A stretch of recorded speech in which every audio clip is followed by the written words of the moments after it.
Alrighty. Hey guys.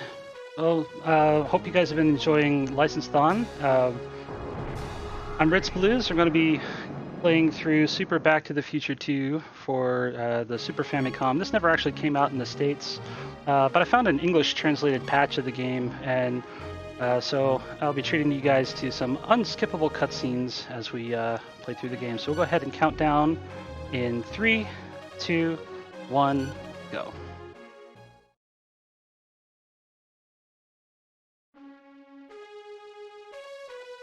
So Super Back to the Future 2 takes place immediately following the events of the movie Back to the Future. Doc comes screaming in from the time machine to tell Marty and Jennifer that, "Your kids, Marty, we gotta do something about your kids." So they go flying off into the future to go save Marty Jr. So we're gonna do that, and there's quite a few interesting things to see on the way. So Super Back to the Future 2 is a platformer. There's lovely ice physics. One could argue that this is the best Back to the Future game ever to be released on consoles. Although I would use the term best loosely. I mean, it's playable. There's a few problems with it though. So, but here we are in Hill Valley, 2015, and you know, the future is now. We have police officers that fire comically large revolvers. That's the technology for law enforcement right there. So Marty plays kind of similar to how Sonic would play. When you're jumping and spinning, you can hit non-spike obstacles or enemies and bounce off of them. But if you're just going straight up and down or not tumbling, running into an enemy or object will hurt you.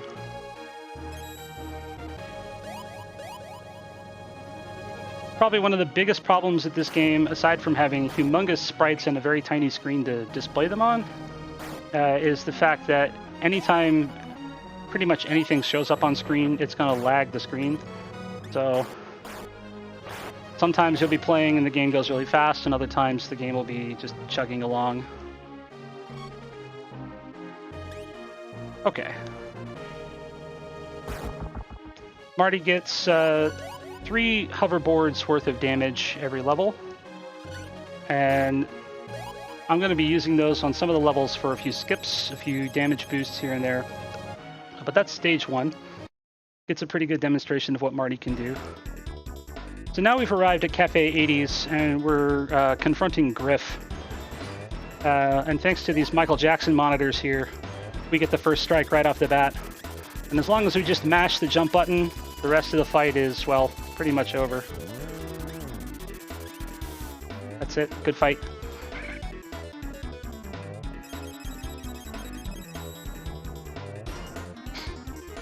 No Pepsis today.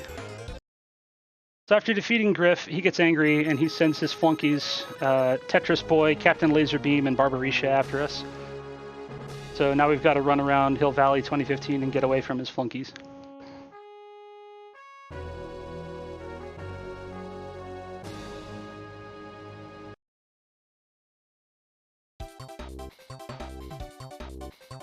So 2-1's pretty similar in design to 1-1. A lot of hills, a lot of those news reporter drones, things like that. But there are a few trickier parts with the mini bosses and these little elevators. But we can try to boost past these newspaper drones so that we don't have to land on each one of them. So here's our first mini boss, Don't Blink. That was Tetris Boy. Hope you enjoyed that. So each of the stages has some pretty interesting design features in them. We're going to damage boost through here just to save a little time. And up ahead here, we're going to do one more damage boost after we get on these cars. Ah, we missed blue. Rats. So, unfortunately, threw off the platform cycle. Trying to land on a moving hover car on a hoverboard is actually pretty tricky. As I said, the game has very icy physics, so if you're jumping without any forward momentum, you're not going to be able to go forward at all. But if you move forward on a moving platform, it doesn't always want to let Marty go with it. Man, this car is just completely out of sync. There we go.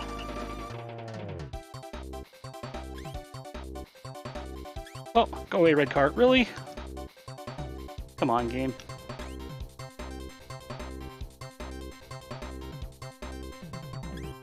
Okay, and there we go. So now we're going to do a damage boost right here, and hopefully we skip the second boss. And we got it. We're supposed to fall in that pit and fight Barbarisha, whom I've named after the Final Fantasy IV boss, because all she does is spin around and around and around in a tornado for about 30 seconds, and you can't hurt her the whole time. All you do is sit down in that pit and wait, and then eventually you hit her once and she goes away. I'm going to jump over this lever because it's a trap, and then hit this one to open the gate. And then we just have Captain Laserbeam at the end of the stage to worry about, and then we're all finished with 2-2. Jump at the right time. All right, we're good. So that's 2-1. Now it's time for us to run into Griff again. Unfortunately, we got away from his flunkies, but we wound up in the middle of the pond. And McFly, you idiot! Hoverboards don't work on water unless you got power, which Griff does. So now we get to fight Griff on his pit bull. So this fight, we want to try and boost our way up to where Griff is, if we can. Come on.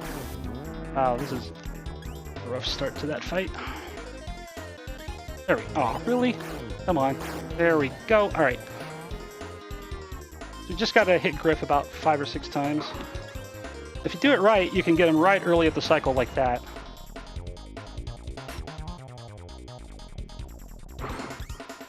Got him again.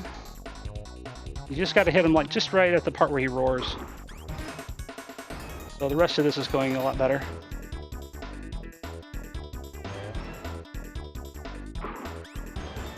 Not quite. And he's going to fly up, so we're just going to jump here to hit him. Get a free hit there. I think one more hit, and that should do it for Griff fight number 2. Almost. Got him. Okay. And that's the fight.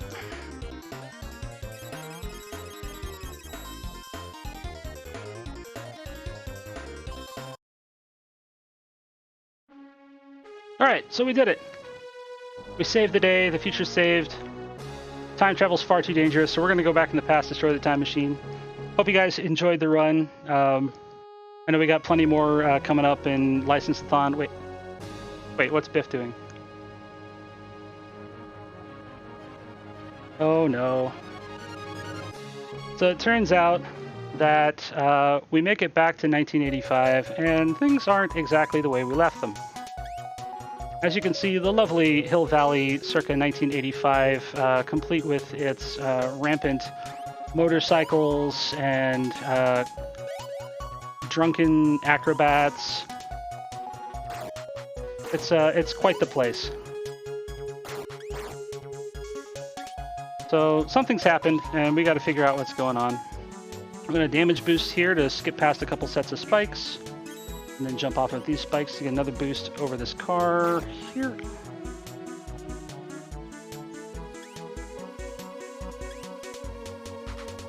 I'm going to grab this invulnerability so that we can go through all these biker gangs up ahead here.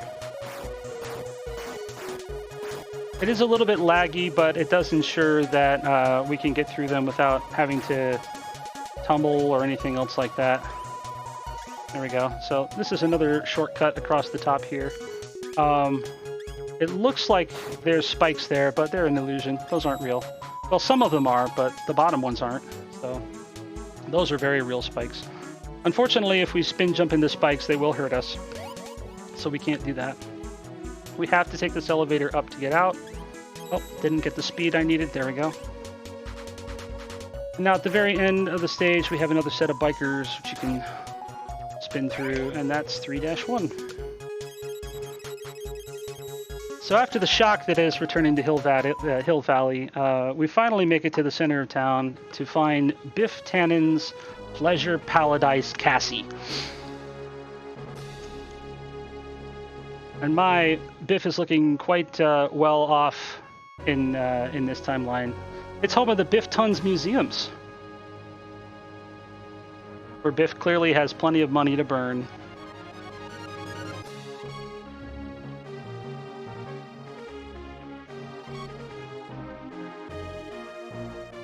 So yeah, I guess we're home, sorta, but now we got to figure out like where the rest of Marty's family is. We got to find Mom and Dad. We got to find out why Mom would be at on the museum display there at the Biff Tons Museums.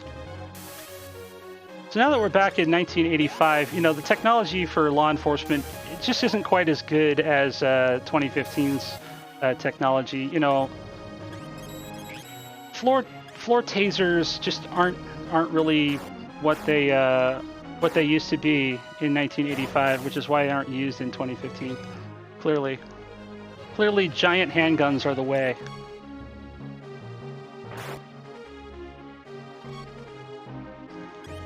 So this level introduces a few springboard hallways. I don't know what kind of hotel Biff is running, but this place is a little crazy.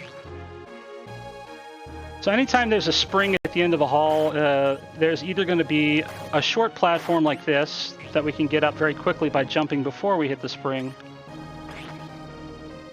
Just missed it on that one. Or there's going to be an elevator where no matter what we do, we miss the cycle anyway, so... I'll hop over a couple of holes here. All down this one. This place has quite a few troll hits in them that will send you back. The last few will actually send you back to the very beginning of the stage. So here we can just run across these and jump across these fake platforms towards the end of the level here. Next up, though, we're going to be going up against the hardest boss in the game, no joke, Jazz Wolf. I'm going to focus on this. I need to hit him 16 times. If I hit him 17 times, his HP will underflow and he will not die. So I'm going to concentrate here. The little black balls that will be rolling around in the background can also hurt Jazz Wolf, so I have to make sure I keep track of both my hits and the black balls hits.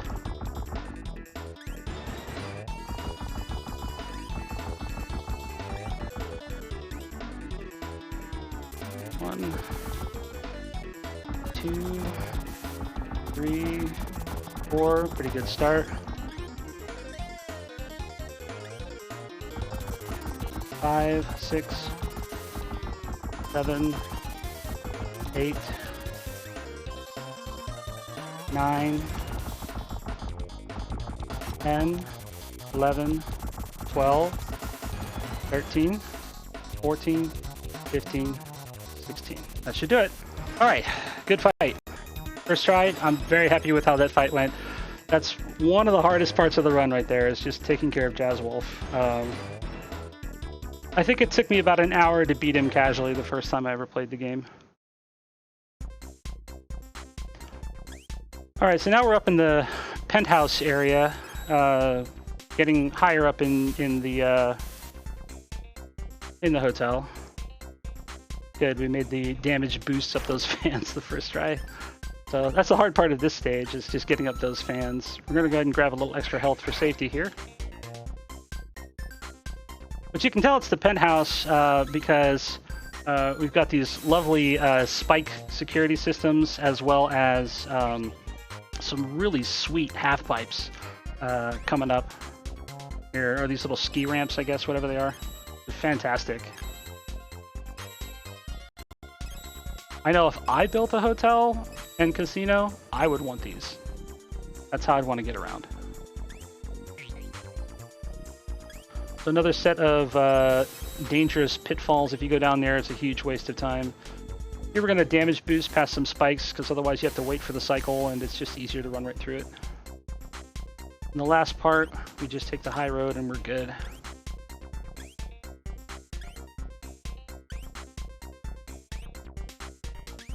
Now, if you had your own fancy casino and hotel and you wanted to hire a security detail to protect your trophy wife, who would you use? I know personally, I would use a lion tamer and his flunky, because that's certainly what Biff did here. We're going to try and get the quick kill on these guys. Almost.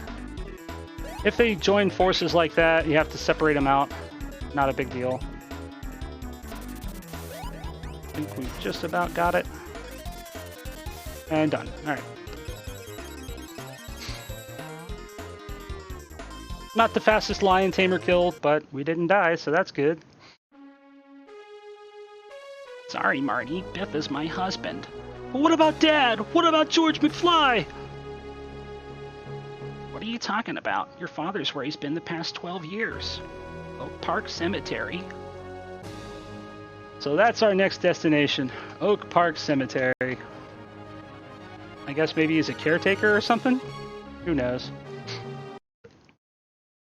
So here we are in lovely Hill Valley's Oak Park Cemetery, which has more colorful characters, such as these flaming mohawk dudes. So that's cool. I remember that part in the movie where Marty goes to Oak Park Cemetery and fights off a bunch of British t-shirt wearing punks.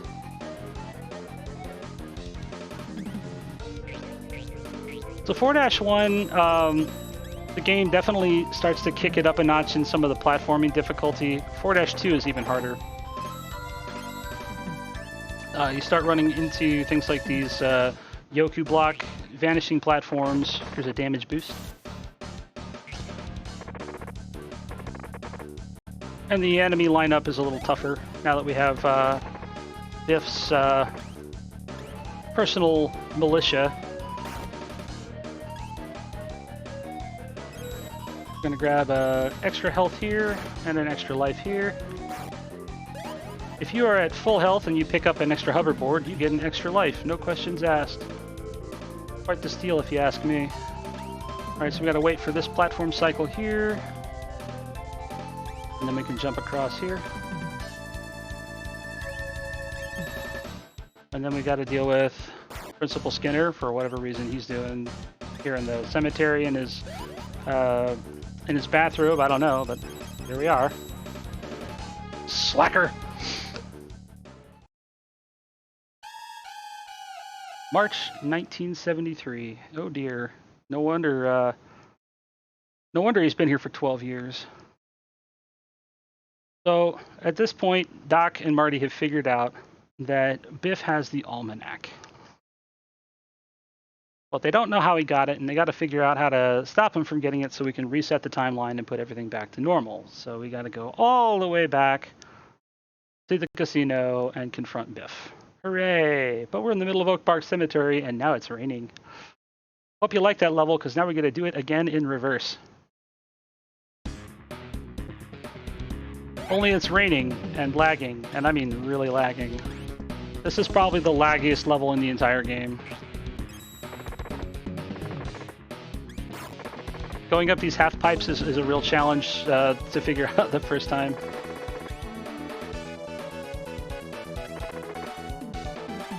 You just gotta jump at just the right spot.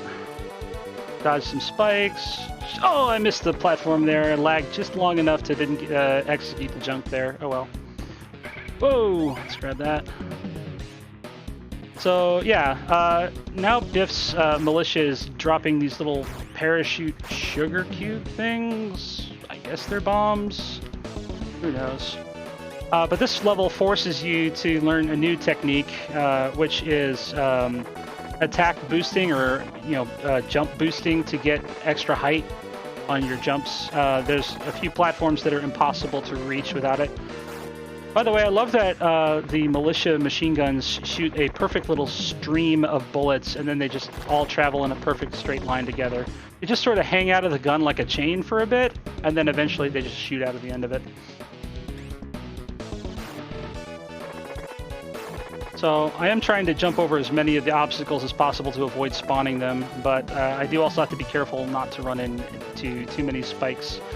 There is a risk in this stage of dying near the very end of it due to the Molotov cocktails up at the top of this hill here.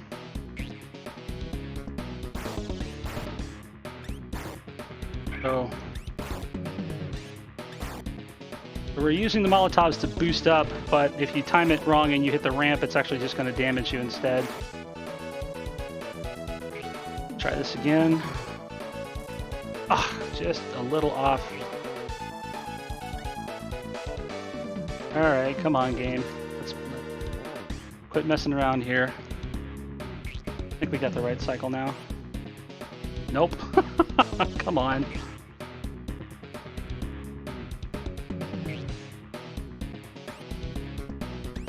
Alright, cool.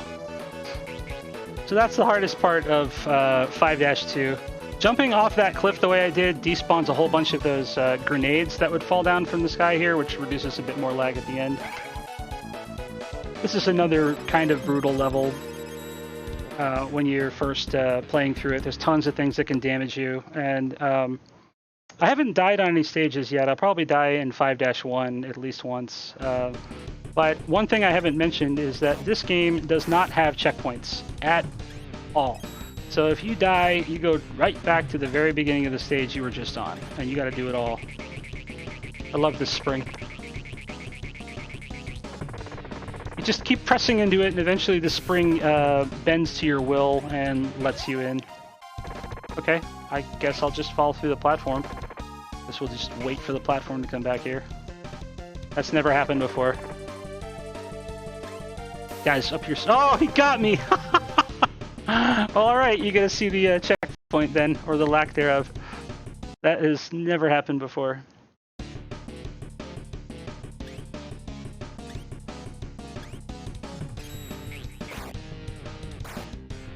So, we're sneaking back into the hotel and casino here. You get that lovely spring again.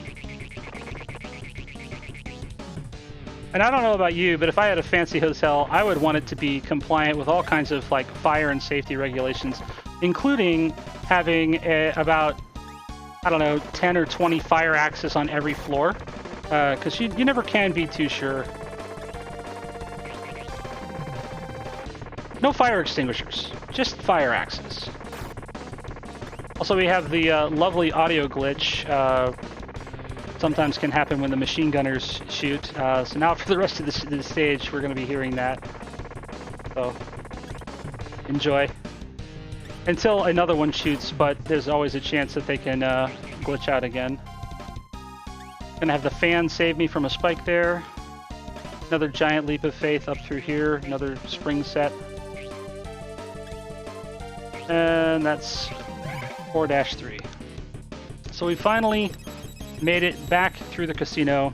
We confront Biff, and we tell him about Gray's Sports Almanac. How, when, and where.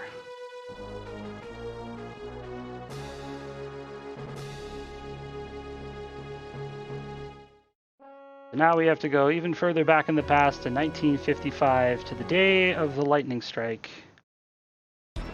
Well, first we gotta fight Biff. Now the design for this boss fight's pretty cool. There's all these little buttons you can push to bring sparks into the field, and like you can electrocute Biff, or you can just body him, which is what we're gonna do.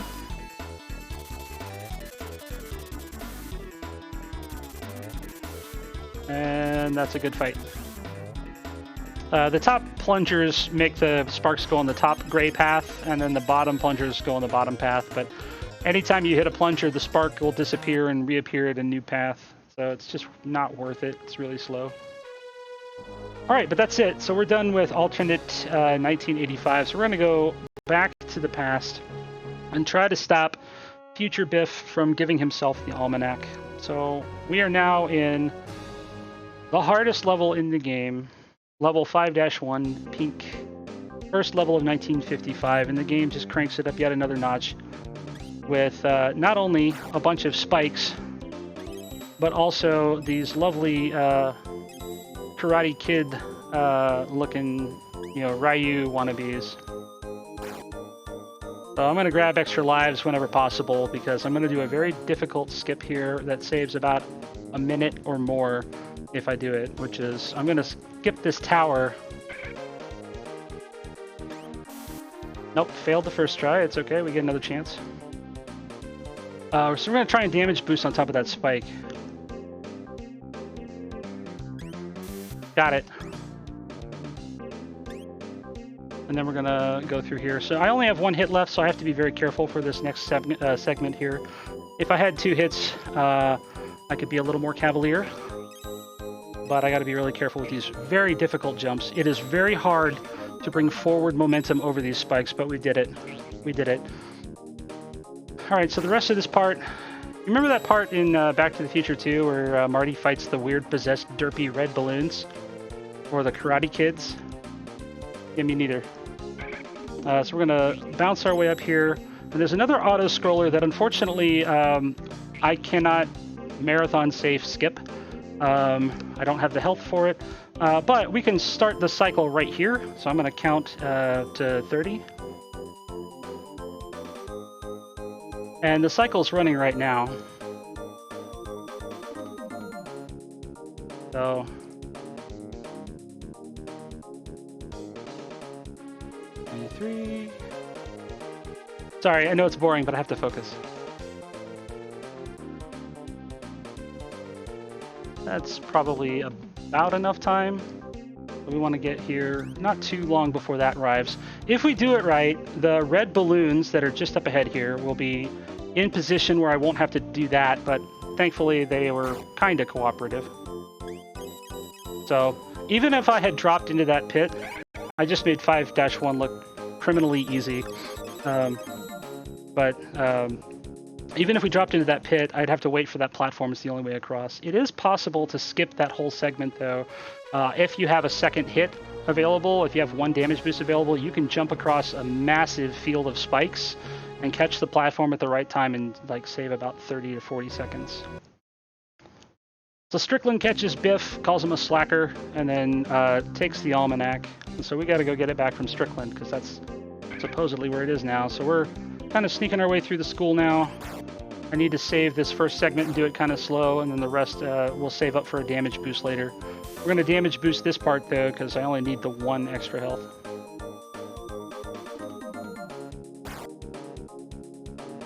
So yeah, man, I mean, karate must have been super popular in Hill Valley back in 1955, because everybody's doing it.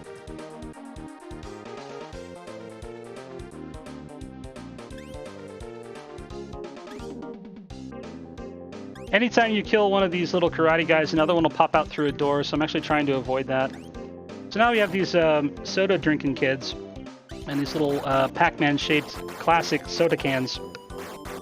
And so this level brings back that lovely mechanic of bouncing off of objects to gain height. So we need to get pretty close to the ceiling and then get kind of over from the ceiling.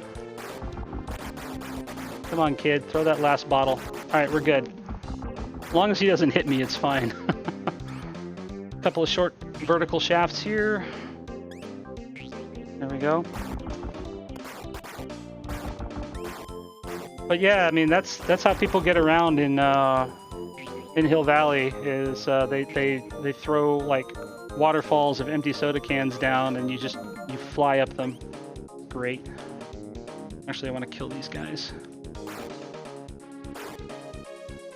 Because we have these lovely Yoku blocks, and I just don't want them messing with me.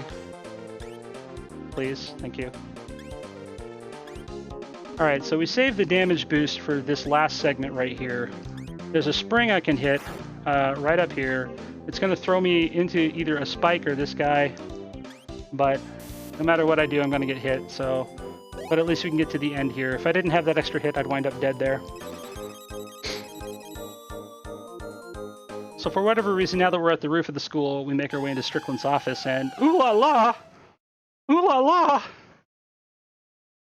Doc, we've been had! Apparently that wasn't the almanac after all, so now we gotta go find out where Biff is, because he probably still has the almanac. But since it's repeating the events of the first movie, Marty has a pretty good idea where to find him. So we make our way over to the school dance, the Enchantment Under the Sea dance, which they somehow managed to fit on a couple little posters. And we go past these lovely Ness characters who are chowing down on sandwiches here. Like you do during a school dance, you know? These little soda pop jerks are back.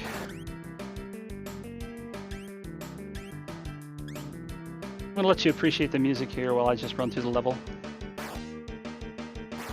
Oh. Yay, we got the skip, hooray! Cool. That does not happen often. Alright, almost through.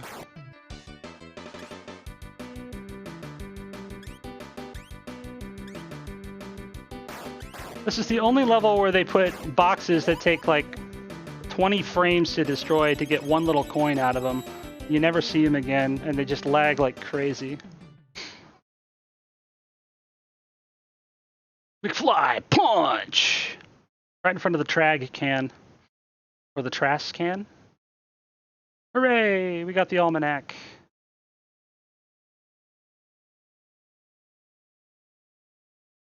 But now we have to fight Matches, Skinhead, and 3D Glasses from 1955. No joke, that's what their character names actually are. So we have to use different techniques to hit each one of them. So you can attack enemies with your hoverboard by like kind of like stopping in front of them. It's tricky to do, and it gets you hurt a lot of the time. It is faster in some places, but it's not very safe, and I'd rather play it safe for the marathon. Thankfully, we can kind of stun lock these bosses, except for Matches down below here. But if we just get them in the right spot, we can kind of bounce back and forth and hit them a few times. Alright, we got him. That was a good fight. Alright, so we're coming up towards the end of the game. This is the last platforming stage of the game, 6-1. Biff gets the almanac back, and he's about to skip town. So we gotta chase him down.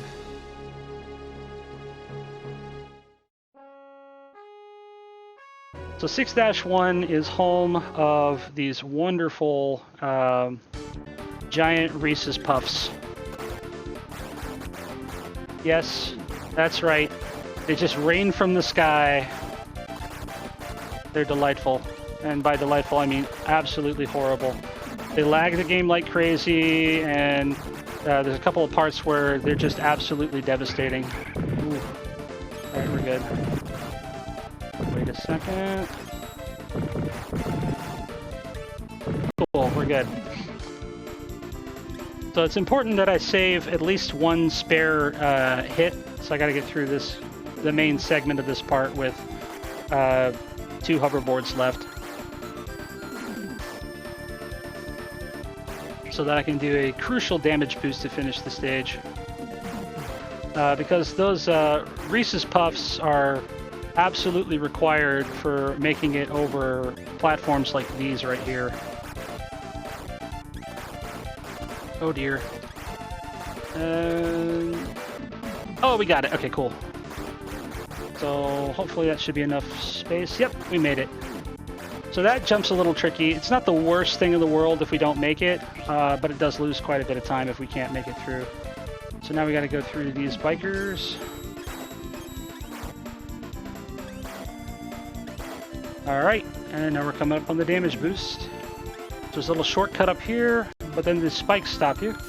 But if we boost through them and take a leap of faith right here, and just hold right and jump, the stage just finishes itself.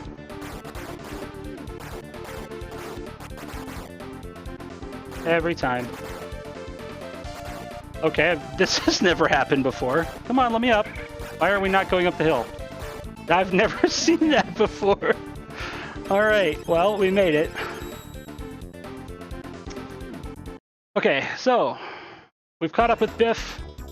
We gotta beat him up, steal his almanac, and fly away.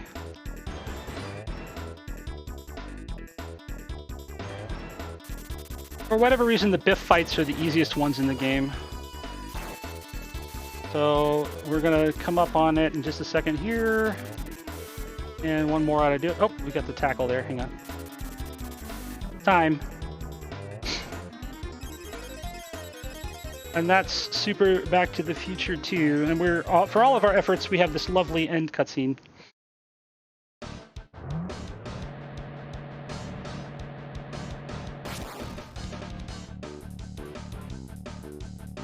Beautiful. And that's it. We don't fly away in the DeLorean. There's no resolution to the story. We just go cut to credits. We're done. The credits are so well done that it soft locks the game afterwards. Actually, it's a hard lock. And there's absolutely no way to play the game anymore after this unless I reset. But yeah, that's super Back to the Future 2. Had some rough spots in a couple of bits early on, but I made it through the hardest parts of the game without any like major issues. So feels good. Having a pretty decent run. I have no idea what my final time was, but I'm guessing it probably didn't beat my PB. So I hope you guys enjoyed that. Thank you, License-a-thon, for having me. I got to give shout-outs to, well, I got to say Brosentia and Kusa Grande for getting me interested in running 34:59. Thank you, Dylan. That's really close to my PB, but it's not quite a PB. So Kusa Grande got me really interested in running obscure, weird, sometimes awful, sometimes kind of good games. There's an artistic Finn exit here. So thanks for getting me into this, and thanks for having me, guys. I hope you guys enjoy the rest of the marathon. So have a good night.